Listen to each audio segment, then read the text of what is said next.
요즘은 참 세상이 혼란스럽고 사람들의 마음에 걱정과 근심이 많습니다. 한동안 산불이 없더니 요즘 또 산불로 캐나다가 불타고 있습니다. 그리고 전쟁의 소식도 계속되고, 그리고 재난의 소식도 계속됩니다. 거기에 더해서 각 나라들이 이제는 서로 자국의 이익을 위해서 다투기를 단순히 전쟁을 통해서만이 아니라 경제적으로 싸우는 일들이 계속됩니다. 그리고 그 피해가 우리 캐나다에도 와서 많은 회사들이 직원들을 레이오프하고 많은 사람들이 직장을 잃고 가게를 닫고 실제적으로 어려움들을 겪는 일들이 벌어지고 앞으로 더 심각해질 것이라는 소식들이 들려옵니다. 그다지 빠른 시간 안에 도대체가 개선될 것 같이 보이지 않은, 아니 어쩌면 더 시간이 갈수록 살아가는 세상이 더 박해지고 거칠어지고 힘들어질 것처럼 보이는 모습이 오늘날 우리가 목격하는 캐나다와 세상의 모습들입니다. 이렇게 세상이 힘들어져 갈 때 사람들은 그런 생각을 합니다. 야, 그래도 저렇게 돈이 많은 사람들이 있다면, 나에게도 그 정도의 성공과 부와 그런 것이 있다면 이 혼란스러운 세상 속에서도 그래도 마음의 여유가 있고 평안하게 시간을 보낼 수 있지 않을까, 그런 생각을 하는 경우들이 많이 있습니다. 위기가 닥치고 어려움이 닥칠수록 사람들은 저 높은 곳에 있는 성공해서 부유한 사람들을 부러워합니다. 근데 곰곰이 세상을 보면 꼭 그런 것 같지도 않습니다. 얼마 전에 세상에서 가장 돈 많은 부자 중에 한 명이라고 하는 워렌 버핏이 은퇴를 선언했습니다. 은퇴. 그의 나이가 이제 올해로 94세입니다. 94세. 보통 사람은 은퇴가 아니라 이제 곧 죽을 때가 다 된 나이에 가까워지는 100세가 가까워진 나이인데 이제 은퇴를 했습니다.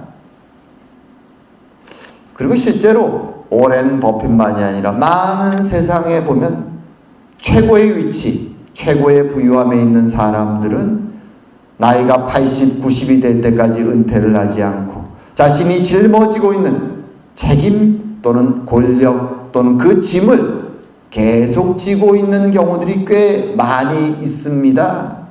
왜냐하면 사람들의 눈에는 굉장히 부러워 보이고, 내가 저 위치라면 그래 60세만 넘으면 은퇴하고 편안히 지내겠어 라고 생각할 수 있을지 모르지만 그 위치에 있는 사람들은 그 짐을 내려놓는 것이 쉽지 않다는 것입니다. 여러 가지 고민과 두려움이 그들에게 있기에 자신이 지금 움켜쥐고 살아가는, 때로 그것이 권력일 수도 있고 그것이 부일 수도 있고 때론 책임감일 수도 있는 그 다양한 짐들을 내려놓지 못하고 오랜 시간, 때로는 죽는 그 순간까지 계속 짊어지고 가는 많은 사람들이 있는 것을 보게 됩니다. 짐을 내려놓는 것은 그만큼 어려운 것이죠. 많은 것을 가질수록 그것을 내려놓는 것은 굉장히 어렵습니다. 오늘 본문에는 로마 총독, 유대 지역을 다스리는 총독 벨릭스가 등장합니다. 그는 부유한 사람이고 성공한 사람이었습니다. 하지만 그도 오늘 본문에 보게 되면 두려움을 고백합니다. 그는 사도 바울을 찾아와서 무엇인가를 얻고자 합니다. 하지만 사도 바울의 이야기를 듣고 두려움 속에 떱니다. 많은 것을 소유한 자, 유대 지역에서 어쩌면 가장 부유하고 가장 성공적이었던 그 벨릭스, 로마 총독 벨릭스는 오늘 본문 속에서 어떤 것을 두려워하고 어떤 것에 떨고 있는가? 사도 바울에게 찾아와 도대체 그가 더 얻고자 했던 것은 무엇일까? 한번 그 내용을 보면서 이 본문을 통해 우리에게 주시는 하나님의 메시지를 나누기 원합니다. 오늘 우리가 읽은 본문의 배경은 더 이상 예루살렘이 아니라 가이사랴 지방입니다. 그 도시는 로마 총독이 거하는, 말하자면 왕궁 같은 것이 있는 곳이고, 예루살렘에서 조금 거리가 떨어져 있습니다. 지난주에 살펴본 것처럼 암살 위험이 있었던 사도 바울을 그의 목숨을 구하기 위해서 천부장이 결단을 하고 로마 총독의 관저로 사도 바울을 보낸 것입니다. 그리고 이제 이어서 유대 종교 지도자들이 재판을 하기 위해서 그곳까지 내려옵니다. 그리고 그곳에서 서로 변론이 이루어지죠. 유대 종교 지도자들은 사도 바울을 고소하고 그의 죄를 고백하라고 외치고, 그리고 사도 바울은 자신이 죄 없음을 변론합니다. 흥미로운 것은 오늘 본문에서도 언급되는데, 이 총독 벨릭스는 유대 지역의 총독으로 온 지 이미 6년이 넘었고, 그리고 그 이전에도 몇 년간 있어서 이 지역을 아주 잘 알고 있습니다. 그리고 지금 이 변론의 문제가 실제로는 형법으로 자신이 벌을 내려야 될 문제가 아니라 유대교 안에서 단순히 종교적인 의견의 차이 때문에 벌어진 일이라는 것을 잘 알고 있었습니다. 그래서 그는 자신이 지금 당장 결론을 내릴 필요가 없음을 알고 연기합니다. 결론을. 그리고 종교 지도자들을 다 예루살렘으로 돌려보내죠. 그리고 흥미로운 것은 사도 바울이 사실은 죄 없음을 알지만 그는 결정을 내리지 않고 2년 동안 계속 그를 붙잡아 둡니다. 자신의 그 궁전의 감옥 안에 말입니다. 그리고 사도 바울을 2년 동안 자주 만납니다. 근데 흥미로운 것은 사도 바울을 대하는 그의 태도가 굉장히 변덕스럽다는 것입니다. 오늘 본문에 보게 되면 1차적으로는 그는 사도 바울을 굉장히 잘 대해줍니다. 로마 시민이고 죄는 없고 박식한 이 사도 바울을 친구들이 마음대로 만날 수도 있게 하고, 일반적인 제수가 아니라 굉장히 자유롭게 대하고 지내게 허락합니다. 또 한편으로 오늘 본문에 보게 되면 그는 이 그리스도교, 말하자면 유대교의 한 종파라고 본문에서 언급되는 그리스도교의 교리를 듣기 원해서 사도 바울을 자주 청합니다. 하지만 막상 그 얘기를 듣자 두려워하죠. 그러면서도 사도 바울을 계속 청합니다. 거기는 오늘 본문은 한 가지 이유가 있다고 말하죠. 교리에 대한 관심도 있지만 한편으로는 사도 바울과 그의 주변 사람들이 사도 바울의 석방을 위해서 혹시 뇌물을 자신에게 주지 않을까라는 기대를 하면서 사도 바울을 계속 불렀다고 합니다. 그러면서도 그를 풀어주지 않고 2년간 감옥에 가다 둡니다. 이유가 뭔가 마지막에 이렇게 얘기하죠. 유대 지도자들에게 환심을 사기 위해서 사도 바울을 풀어주면 유대인들이 분노할 걸 알기 때문에 죄도 없는 그를 계속 붙잡아 두고 있었던 것입니다. 아주 다양한 변덕스러운 모습을 보여줍니다.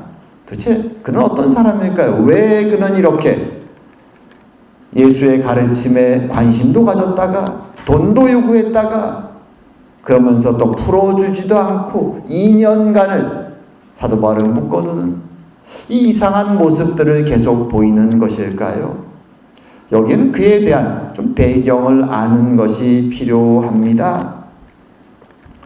이 벨릭스라는 사람은 굉장히 특이한 이력을 가지고 있습니다. 사실 로마 역사서에서도 기록되어 있는데 로마의 역사가 중에 타키투스라는 사람이 있습니다. 그의 역사책에 이 벨릭스를 평가할 때 이런 평가를 합니다. 굉장히 안 좋은 평가죠.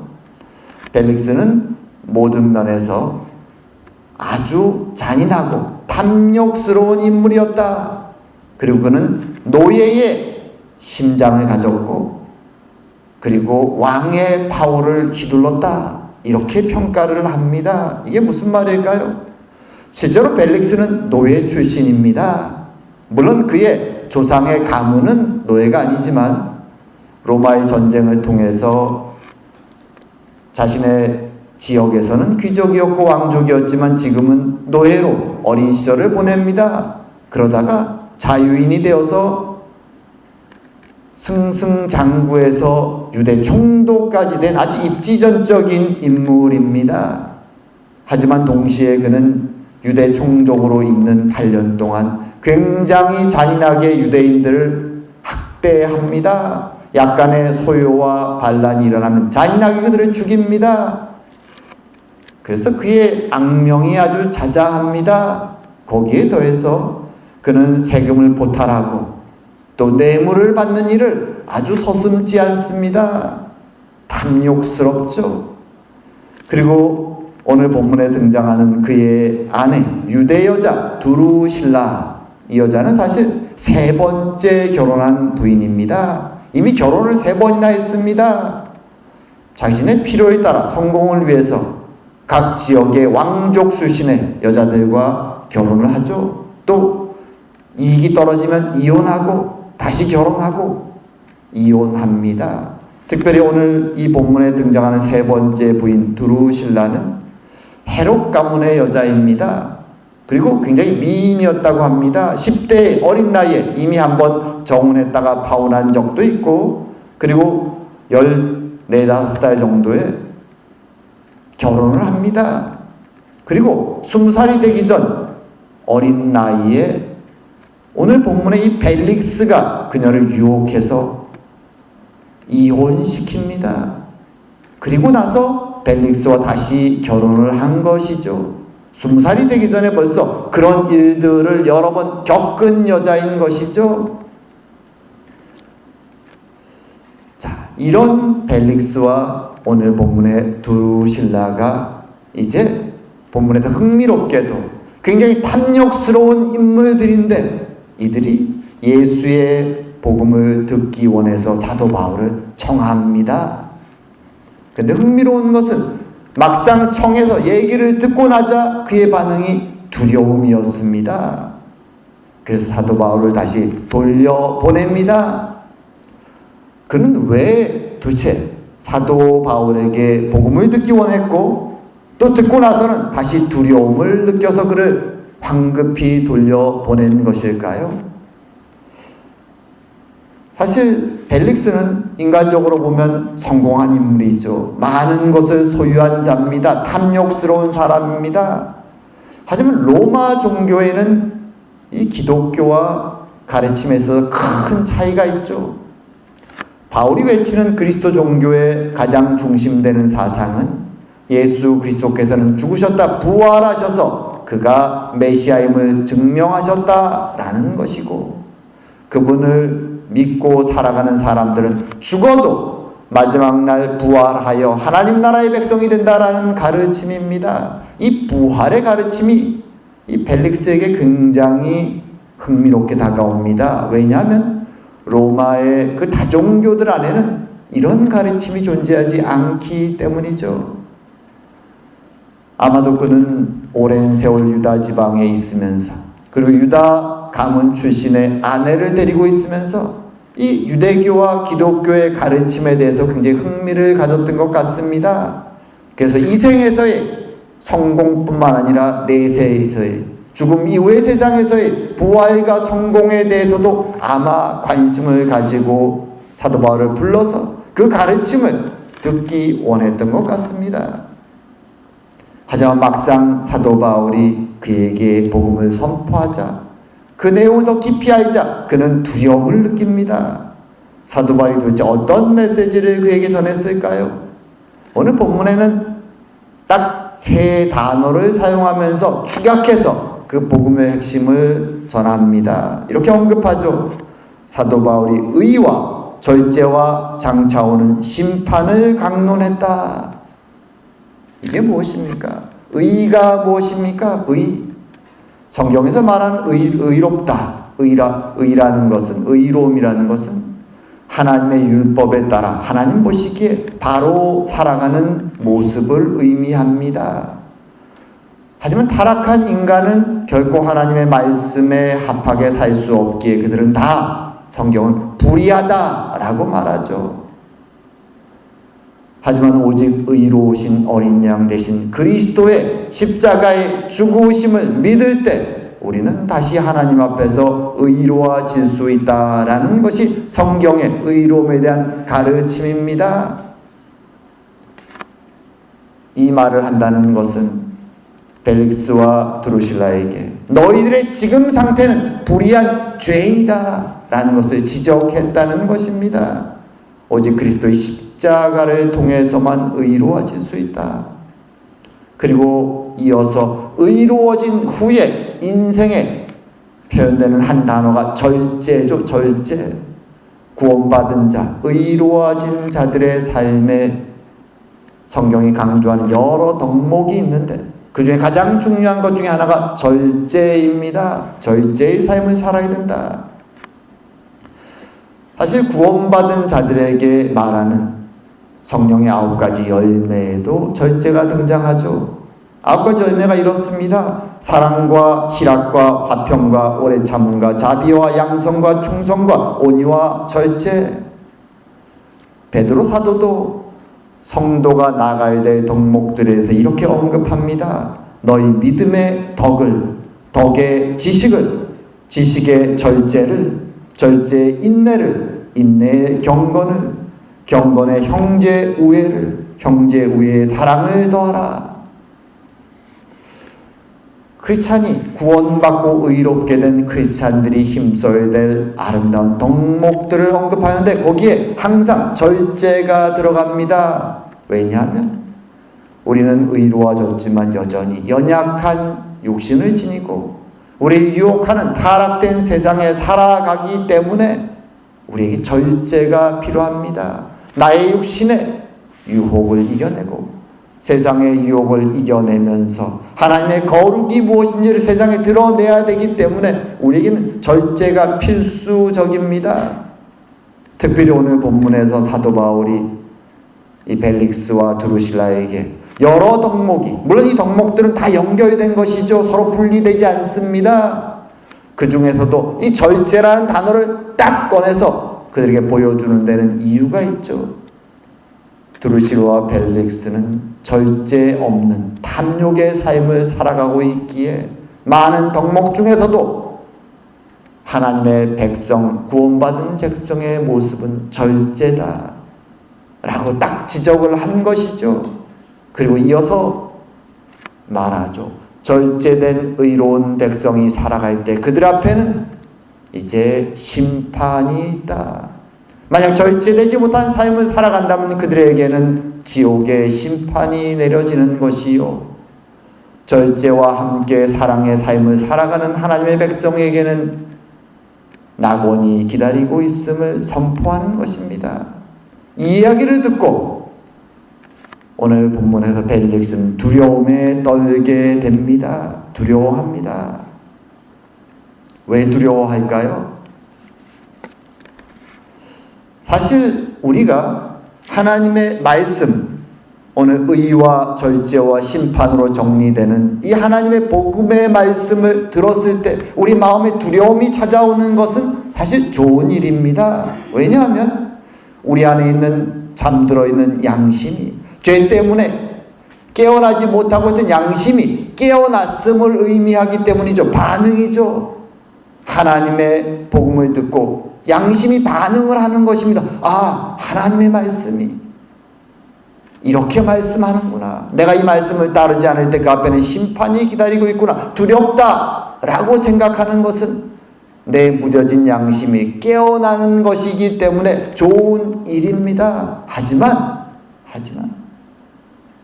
많은 사람들은 깨어난 양심을 다시 잠재워 버리는 경우가 많습니다. 어떤 사람들은 깨어난 양심에 하나님의 은혜가 더해져서 회개하고 눈물로 주님께 돌아와 이전과는 다른 삶을 사는 사람도 있습니다. 하지만 많은 세상 사람들은 깨어난 양심을 다시 잠재워 버리고 죄로 탐욕으로 살아갑니다. 그것이 오늘 벨릭스의 모습이었습니다. 마음의 두려움이 찾아오지만 그는 것을 외면합니다. 그리고 도리어 정반대의 길을 걸어가죠. 사도 바울을 종종 계속 만나지만 그는 자신이 안에 두려움으로 깨어난 양심에 반응하지 않습니다. 탐욕을 따라갑니다. 그래서 그는 사도 바울과 그의 친구들에게 뇌물을 기대합니다. 자신이 풀어줄 것을 기대하고 뇌물을 주지 않을까? 지금 생명의 복음이 당신의 양심을 두드리는데 자신이 움켜쥐고 있는 욕망의 길을 그는 걸어가는 것이죠. 그리고 더 나아가서 그는 하나님의 시선이 아니라 자신을 바라보고 있는 사도 바울을 죽여주기를 기대하고 있는 유대 종교 지도자들의 시선을 의식하면서 죄 없는 사도 바울을 2년 동안 계속 감옥에 붙잡아 둡니다. 그것이 오늘 세상에 속한 자 벨릭스의 모습이었습니다. 이 모습을 보면서 여러 가지 생각이 찾아옵니다. 그 중에서 가장 크게 마음속에 떠오르는 것은 두려움에도 종류가 있다라는 것이죠. 참된 두려움이 있고 거짓된 두려움이 있다라는 것입니다. 오늘 사도 바울은 실제로 자신의 목숨을 결정할 수 있는, 재판할 수 있는 벨릭스 앞에서 인간적으로는 두려웠을 것입니다. 무섭지 않겠습니까? 벨릭스가 그래 사도 바울의 죄는 죽어 마땅해 땅땅땅 결정을 내렸다면 그는 죽을 수 있습니다. 사도 바울 한 명 사형을 선고하는 것은 아무 문제가 없습니다. 그가 불러서 그리스도의 복음을 들려달라고 말할 때 그의 귀에 더 좋게 축복의 말을 외칠 수도 있습니다. 하지만 사도 바울은 지금 자신 앞에 있는 벨릭스보다 더 두려운 존재가 있었습니다. 그것은 자신에게 생명을 주셨고 복음의 증인으로 사명을 주셔서 자신을 세워주신, 그리고 지금도 자신 앞에서 자신을 보고 계신 하나님의 시선을 그는 두려워합니다. 그래서 자신의 목숨의 생사유탈권을 지니고 있는 벨릭스에게 정확하게 복음을 선포합니다. 죄와 의가 무엇인지, 절제가 무엇인지, 심판이 무엇인지에 대해서 정확하게 그의 양심에 말씀의 칼을 찌르는 것입니다. 사도 바울은 알고 있죠. 자신이 사명은 자신 앞에 있는 자들에게 아름다운 이야기를 들려주는 것이 아니라는 것을 말입니다. 사람들의 마음을 평화롭게 하는 것도 그의 사명이 아닙니다. 사람들의 마음을 심지어 감동시키는 것도 자신의 사명이 아닙니다. 자신의 사명은 복음의 증인으로서 정확하게 말씀을 선포하는 것입니다. 사람들의 마음을 감동하고 변화시키는 역사는 하나님의 역사입니다. 그는 자신 앞에 서 있는 하나님의 시선을 의식하며 비록 두렵지만, 인간적으로는 두렵지만 더 크신 하나님을 바라보면서 복음의 증인으로서 정확하게 복음을 선포하는 것입니다. 그리고 그의 말씀의 선포가 벨릭스의 마음을 찔렀습니다. 하지만 그는 죄 때문에 그것을 거부하고 욕망의 길을 걸어갑니다. 비록 기록에 남아있지 않고 우리는 알 수 없지만 그날 그 궁정에서 주변에 서 있던 많은 벨릭스의 신하들 중에 어쩌면 하나님은 역사를 일으키신지도 모릅니다. 그것은 하나님의 몫이고 사도 바울은 자신의 최선을 다해서 복음을 선포하는 것이죠. 하나님은 그 사도 바울을 사용해서 로마에서도 교회를 세우셨던 것입니다. 그것이 하나님의 일하시는 역사 속에서의 모습이었습니다. 지금도 그 하나님은 일하고 계십니다. 순종하여 복음의 증인으로 살아가는 그의 종들을 통해서 말입니다. 하지만 벨릭스의 모습은 정반대의 모습입니다. 그는 복음에 관심도 있었습니다. 그리고 불러서 사도 바울에게서 세상 누구도 들려줄 수 없는 가장 귀하고 온전한 복음을 선포할 사도 앞에서 마치 개인 교사처럼 복음을 들을 수 있고 배울 수 있는 기회였습니다. 자주 그 기회를 갖습니다. 하지만 그는 자신의 양심을 깨우고 두드리는 그 복음의 능력을 외면합니다. 그리고 멸망의 길, 탐욕의 길, 죄의 길로 걸어갑니다. 이것이 사실 오늘날 많은 세상 사람들의 모습입니다. 벨릭스처럼 그들은 눈에 보이지 않는 하지만 세상을 창조하신 우리 아버지 하나님의 시선을, 그분의 말씀을 두려워하고 귀 기울이는 것이 아니라 자신들이 움켜쥐고 있고, 아니 움켜쥐려고 노력하고 있는 이 세상에 속한 것들을 걱정하고 두려워하고 욕심내면서 살아가는 것입니다. 심지어 교회 안에도 그런 사람들이 많이 있습니다. 큰 교회에 가보면 어떤 경우 교회에서 20년, 30년을 다녔는데 개인적으로 물어보면 복음이 무엇인지 모르는 사람들이 있습니다. 아니 복음 설교를 수백 번도 넘게 들었을 텐데 왜 모를까라는 미스테리 같은 의문이 들지만 그것이 죄의 능력이죠. 자신이 듣기 원하지 않는 내용이 들어오면 금방 잊어먹어버립니다. 외면합니다. 아무리 양심을 찔러도 닫아버립니다. 그리고 자신이 듣기 원하는 내용만 기억하는 것이죠. 그렇게 10년, 20년을 교회를 다녀도 그런 사람은 아무리 복음의 설교를 많이 들어도 기억하지 못하는 것입니다. 그런 안타까운 모습이 오늘 벨릭스의 모습이었고 오늘날도 많은 교회를 다닌다라고 많은 사람들의 모습일 수 있는 것입니다. 이것이 안타까운 현실입니다. 그들은 역사를 주관하시고 창조하시고 지금도 인도하시는 하나님을 바라보지 않습니다. 하나님의 복음이 양심을 때리는데 외면합니다. 왜냐하면 지금 자신 손에 움켜쥐고 있는 것, 그리고 움켜쥐려고 하는 세상을, 것들을 탐욕으로, 걱정으로, 두려움으로 바라보고 있기 때문입니다. 그것을 내려놓을 수가 없는 것이죠.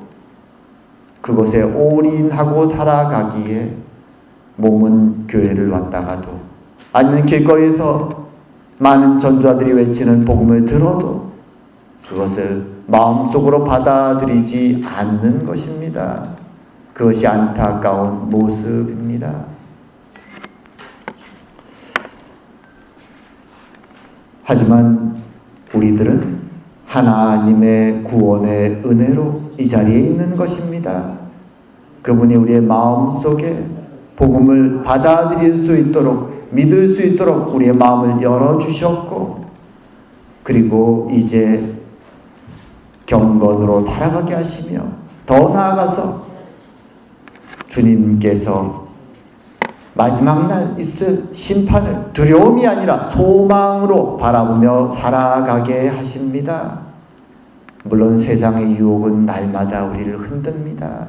하지만 중요한 것은 하나님이 우리의 손을 놓지 아니하시고 지금도 붙잡고 가신다라는 것입니다.